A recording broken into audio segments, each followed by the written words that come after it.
الحمد لله الذي هدانا للإسلام الذي نزل القرآن هدى للناس وبينات من الهدى والفرقان وخلق الإنسان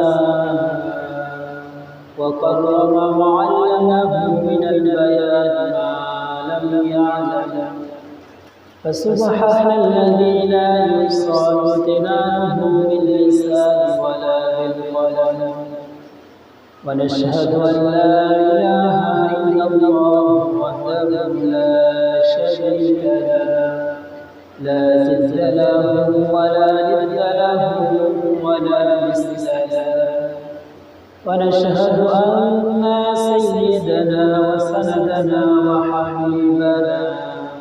وحبيب ربنا وطبيبنا وطبيب قلوبنا ومولانا محمدا عبده ورسوله صلى الله تعالى عليه وعلى آله وأصحابه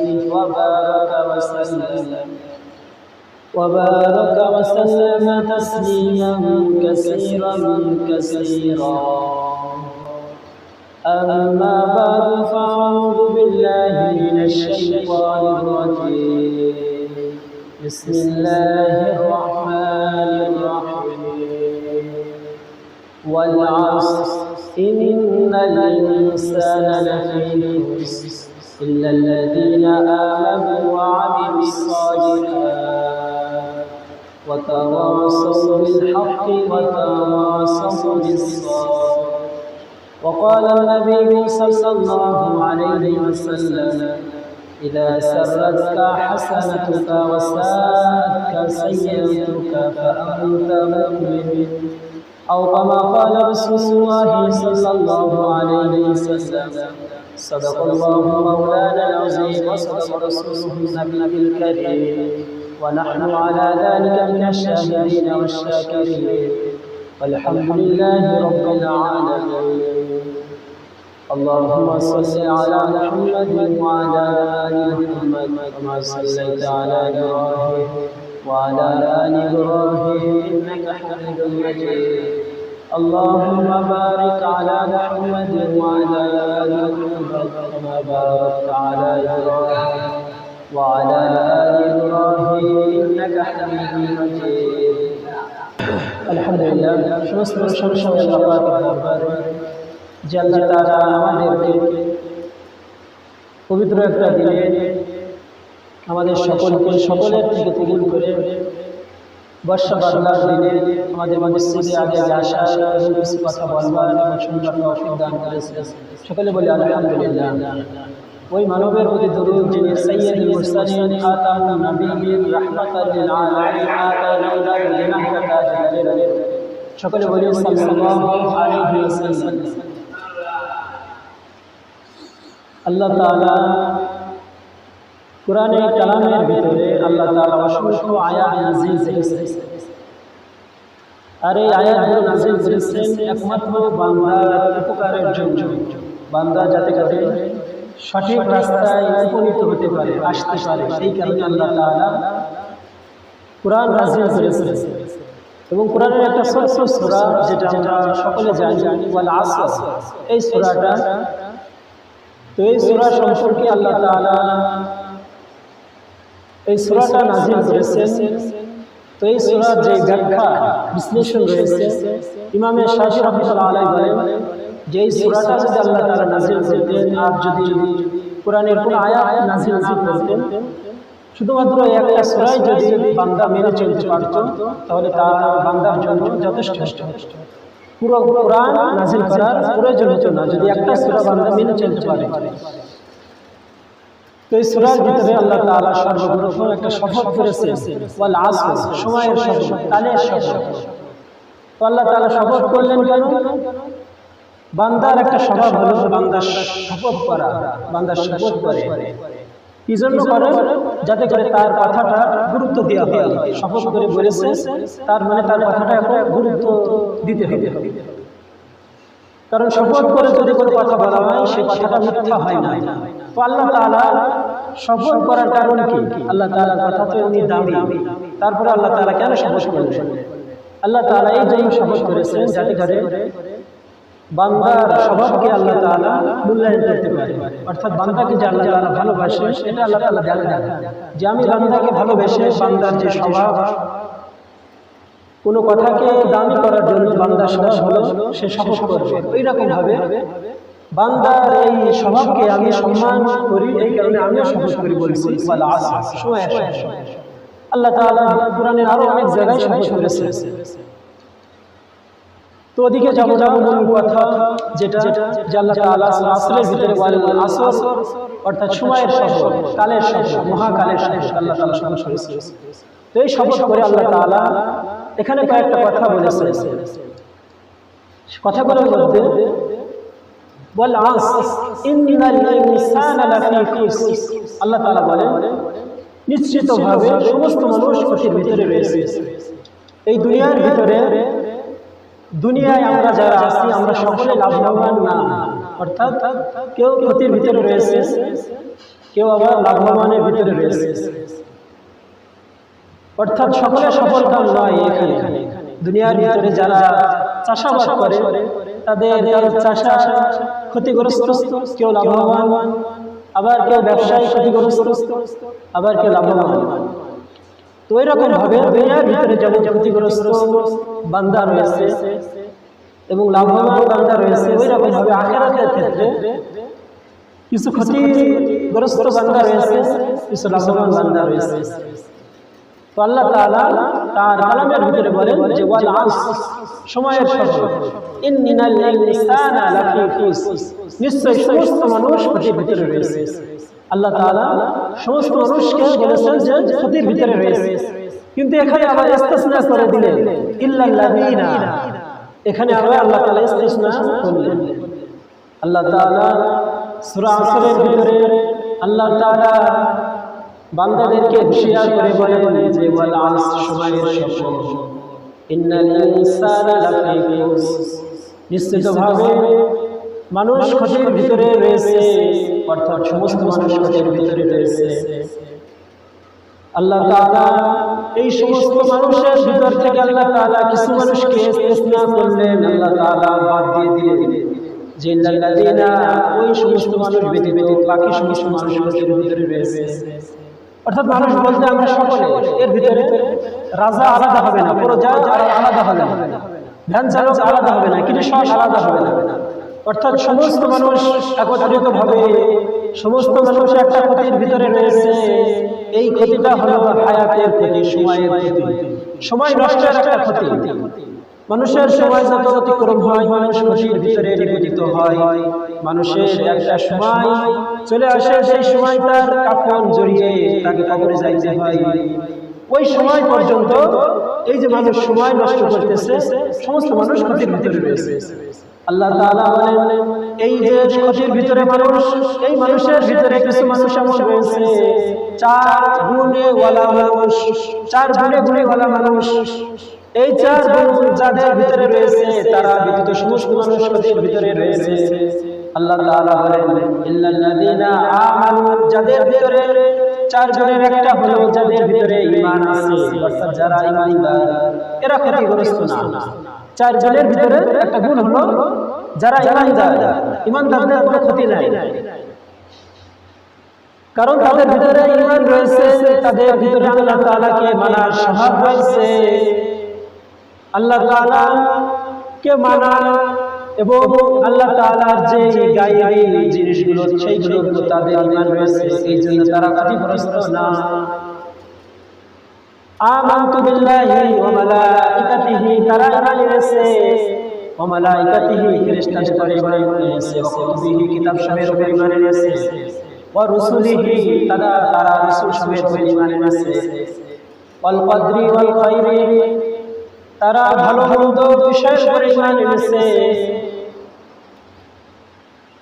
ওয়াশাররিহি মিনাল্লাহি তাআলা ওয়াল বাসি বাদাল মাউত। তারা ভালো মন্দ ওয়াশাররিহি, তারা খারাপের উপরে ঈমান এনেছে, যে খারাপ যেটা হয় আল্লাহ তাআলার পক্ষ থেকে আসে, ভালো যেটা আসে ওটা আল্লাহ তাআলার পক্ষ থেকে আসে। এবং ওয়াল বাসি বাদাল মাউত, এবং মৃত্যুর পরে আবার পুনরুত্থান হবে, হাসর হবে, নাশর হবে, এগুলো তারা বিশ্বাস করে, তারা ঈমানদার। তো ঈমানদারের কোনো লস নাই। যেই ব্যক্তি দুনিয়ার ভিতরে যারা পরিমাণ ঈমান নিয়ে কবরে যাইতে পারবে, আর ওই কবরে যাওয়ার ভিতরে কোনো লস নাই। সে দুনিয়ার ভিতরে যতদিন অবস্থান করবে, ওই অবস্থান করার ভিতরে তার কোনো লস নাই, কারণ সে ঈমানদার। কারণ ঈমানদারের জন্য দুনিয়ার ভিতরে মর্যাদার চেয়ার, বান্দার জন্য এটা দামি নয়, অর্জন নয়। বান্দার জন্য ধন সম্পদ বাড়ি গাড়ি অর্জন, এটা বান্দার জন্য আসল অর্জন নয়। একজন ঈমানদারের জন্য তার ঈমানের মাকাম অর্জন করাটা, এটাই হলো ঈমানদারের উদ্দেশ্য। একজন ঈমানদারের যখন তার ঈমান হাসিল হয়ে যায়, তার আর কোনো কিছু লাগে না। তার যদি দুনিয়ার সমস্ত কিছু সে হারিয়ে ফেলে, সে যদি কিছুই না পায়, তাহলে সেই বান্দা সফল কাম, সে আল্লাহ তাআলার কাছে দামি। কিন্তু সে যদি ঈমান নাই, কিন্তু সমস্ত দুনিয়ার গৌরব সে অর্জন করেছে, অর্থাৎ সারা দুনিয়ার মানুষের কাছে সে পরিচিত, তাকে সারা দুনিয়ার মানুষ তাকে চিনে। অর্থাৎ যারা খেলোয়াড় রয়েছে তাদেরকে তো আমরা সকলে চিনি, আর্জেন্টিনার খেলোয়াড়, ব্রাজিলের খেলোয়াড়, এদেরকে সকলে আমরা চিনি, কারণ তাদের আন্তর্জাতিক খেলাগুলো আমরা সকলে দেখি। তো এই কারণে তাদের যে পরিচিত, তারা সারা দুনিয়ার কাছে তারা ফেমাস। তো এই ফেমাসটা তাদের ভিতরে রয়েছে, তারা অর্জন করেছে। কিন্তু এই এমন ফেমাস যদি কেউ অর্জন করে, আর তার ভিতরে যদি ঈমান অর্জন না করতে পারে, তাহলে ওই ব্যক্তি ক্ষতিগ্রস্ত। কিন্তু এমন একজন বান্দা যার ভিতরে ঈমান রয়েছে, কিন্তু তার ভিতরে সে ফেমাস অর্জন করতে পারে নাই, সারা দুনিয়া তাকে চেনে না, কিন্তু সে ঈমানদার, সে আল্লাহ তাআলার ঈমান এনেছে, তাহলে সে লাভবান। এই কারণে যেই ব্যক্তি যার যা পরিমাণ ঈমান নিয়ে আল্লাহ তাআলার কাছে যাইতে পারবে, আল্লাহ তাআলা ওই ব্যক্তিকে 10 দুনিয়া সমান একটা জান্নাত আল্লাহ তাআলা তাকে দিবেন, যার ভিতরে সরিষার দানা পরিমাণ ঈমান রয়েছে। আল্লাহ তাআলা বলেন, যেই ব্যক্তির ভিতরে, যেই বান্দার ভিতরে, আমার যেই বান্দার ভিতরে সরিষার দানা পরিমাণ ঈমান রয়েছে, আমার যেই বান্দার ভিতরে যার যা পরিমাণ ঈমান নিয়ে আমার কাছে আসতে পারবে, তার যদি কোনো আমল না থাকে, তার হায়াতে যদি কোনো নেক আমল না থাকে, নামাজ নাই, রোজা নাই, কিছুই নাই, তার ভিতরে যদি সামান্য পরিমাণ ঈমান থাকে, তাহলে এই বান্দাকে এক সময় জাহান্নামে দিতে পুরাইতে এক সময় আল্লাহ তাআলার ভিতরে দয়া হবে, আল্লাহ তাআলার ভিতরে মায়া আসবে, ওই সময় তাকে জাহান্নাম থেকে জান্নাতে দিয়ে দিবে। তো একজন ছোট জান্নাতি যে হবে, সবথেকে ছোট জান্নাত, সে এই দুনিয়া সমান 10টা দুনিয়া সমান একটা জান্নাতের মালিক সে। তাহলে যাদের জান্নাতুল ফেরদাউস, তাদের জান্নাত কত বড় হবে। তো এই কারণে ঈমানের মালিক হওয়া, ঈমান থেকে পিছপা না হওয়া, ঈমান থেকে সরে না যাওয়া। তো আপনি কিভাবে বুঝবো যে আমার এবং আপনার ভিতরে ঈমান রয়েছে? এইটা বোঝার জন্য আল্লাহ রাসূল সাল্লাল্লাহু আলাইহি সাল্লাম 1400 বছর আগে একটা মূলনীতি শিক্ষা দিয়েছেন। যেমন আমাদের যখন জ্বর আসে, তখন এই জ্বরটা কতটুকু আগে এসেছে এটা মাপার জন্য থার্মোমিটার ব্যবহার করি, প্রেসার মাপার জন্য বিপি মেশিন ব্যবহার করি, এরকম ডায়াবেটিস মাপার জন্য মেশিন বাইরে হয়েছে। তো আমরা এই মেশিনের সাহায্যে আমরা মেপে বলতে পারি যে আমার জ্বর 100, 102, 101, ওইরকম ভাবে ডায়াবেটিস মাপতে পারি, ওইরকম ভাবে প্রেসার লো নাকি হাই, এইটা আমরা মেশিনের সাহায্যে মাপতে পারি। ওইরকম ভাবে আল্লাহ রাসূল সাল্লাল্লাহু আলাইহি সাল্লাম আমার ভিতরে, আপনার ভিতরে ঈমান আছে কি নেই এইটা মাপার জন্য একটা মূলনীতি শিক্ষা দিয়েছেন। আল্লাহ রাসূল সাল্লাল্লাহু আলাইহি সাল্লাম বলেন, قال رسول الله صلى الله عليه وسلم إذا سألت حسنتك وساءتك سيئتك فأنت مؤمن। আল্লাহ রাসূল সাল্লাল্লাহু আলাইহি সাল্লাম বলেন, তোমার ভিতরে ঈমান আছে কি নেই তুমি এটা কিভাবে বুঝবা? কেমনে তুমি বুঝবা যে তোমার ভিতরে ঈমান আছে নাকি নেই? যদি তোমার ভিতরে একটা খুশি বিদ্যমান থাকে আর যদি একটা পেরেশানি তোমার ভিতরে বিদ্যমান থাকে, তাহলে তুমি বুঝবা তোমার ঈমান রয়েছে। তোমার ভিতরে যদি একটা খুশি বিদ্যমান থাকে এবং যদি একটা পেরেশানি বিদ্যমান থাকে, তাহলে তুমি বুঝতে পারবা তোমার ঈমান রয়েছে। অর্থাৎ তোমার ভিতরে যদি নেক কাজের খুশি বিদ্যমান থাকে আর যদি তোমার ভিতরে গুনাহের পেরেশানি বিদ্যমান থাকে, তাহলে তুমি বুঝবা যে তোমার ভিতরে ঈমান রয়েছে। অর্থাৎ নেক কাজের খুশি, অর্থাৎ ফজরের নামাজ আদায় করেছো, আদায় করে খুশি যে আমি আজকে ফজরের নামাজটা জামাতে আদায় করেছি, ওইরকম ভাবে যোহর জামাতে আদায় করেছি, আসর জামাতে আদায় করেছি, মাগরিব জামাতে আদায় করেছি, ঈশা নামাজটা পড়ে দিল ঠান্ডা হয়ে গিয়েছে যে আজকে 5 ওয়াক্ত নামাজ আমি জামাতের সাথে আদায় করেছি, দিলটা খুশি। ওইরকম ভাবে রমজানে 30টা রোজা রাখতে পেরেছি, এই একটা নেক কাজ, নেক কাজের একটা খুশি আমার ভিতরে বিদ্যমান। ওইরকম ভাবে আল্লাহ তাআলা আমাকে মালিক বানিয়েছে, অনেক টাকার মালিক বানিয়েছে, আমি আমার টাকা থেকে আমি গরিব দুঃখীকে দান করেছি, দান করে আমি খুশি, এই একটা নেক কাজের খুশি। তো এইরকম যত নেক কাজ রয়েছে, এই নেক কাজে করে যদি আমি খুশি হতে পারি, তাহলে বুঝবো যে আমার ভিতরে ঈমান রয়েছে। আর যদি নেক আমল করার পরে যদি আমার ভিতরে খুশি অনুভব না হয়, যদি আমি ফজরের নামাজে আসলাম, নামাজ আদায় করলাম, কিন্তু আমার দিলটা ঠান্ডা হয় নাই, আমি আজ জোহরে আসলাম না, জোহরে আসলাম কিন্তু আর আসরে আসলাম না, এইরকম মানে নেক কাজের কাছে খুশি নাই। যদি তার ভিতরে খুশি থাকতো তাহলে সে 5 বেলায় নামাজে আসে। ওইরকম ভাবে রমজানে সে রোজা রাখে না, রমজানে 2টা 3টা 10টা রোজা রেখে বাকি রোজা কোনো বেলায় কবুল নাই। প্রথম রমজানে হাজির তারাবির নামাজে প্রথম রোজা প্রথম তারাবি মসজিদ বুঝায়, এরপরে সে তারাবি পড়ে খুশি না, এই কারণে পরের দিন থেকে তাকে আর মসজিদে যাওয়া যায় না। তো এটা হলো নেক কাজের খুশি তার ভিতরে নাই। ওইরকম ভাবে তার নিসাব পরিমাণ মাল সম্পদ রয়েছে, কিন্তু যখন তাকে বলা হয় যে যাকাত দেওয়ার জন্য, যাকাত প্রদানের জন্য, সে যাকাত দিয়ে খুশি না, অর্থাৎ সে টাকা দিতে চায় না, বাহির করতে চায় না। তো এইগুলো হলো নেক কাজে করে খুশি না হওয়া। তো এইটা যাদের ভিতরে রয়েছে বুঝতে হবে তারা আল্লাহ রাসূলের কথা অনুযায়ী তারা ঈমানদার না। ইজা সাল্লাতকা হাসানাতুকা, নেক কাজের খুশি, ওয়াসাআতকা সাইয়্যাতুকা, আর খারাপ কাজের পেরেশানি, অর্থাৎ যেই সমস্ত বান্দা গুনাহের কাজে লিপ্ত রয়েছে, যেই সমস্ত বান্দা চুরির ভিতরে লিপ্ত রয়েছে, জিনার ভিতরে লিপ্ত রয়েছে, মদ পানের ভিতরে লিপ্ত রয়েছে, জুয়ার ভিতরে যে সমস্ত বান্দা লিপ্ত রয়েছে, বিভিন্ন গুনাহের কাজে যারা লিপ্ত রয়েছে, সেটা চাই ওজনে কম দেওয়া, চাই কাউকে ধোঁকা দেওয়া, চাই অন্যায় ভাবে কাউকে প্রহার করা, মারা। তো এই সমস্ত গুনাহের কাজে ভিতরে যারা পেরেশানি না, অর্থাৎ সে একবেলা নামাজ পড়ে নাই, নামাজ হলো ফরজ, একজন মুসলমানের উপর নামাজ পড়া ফরজ।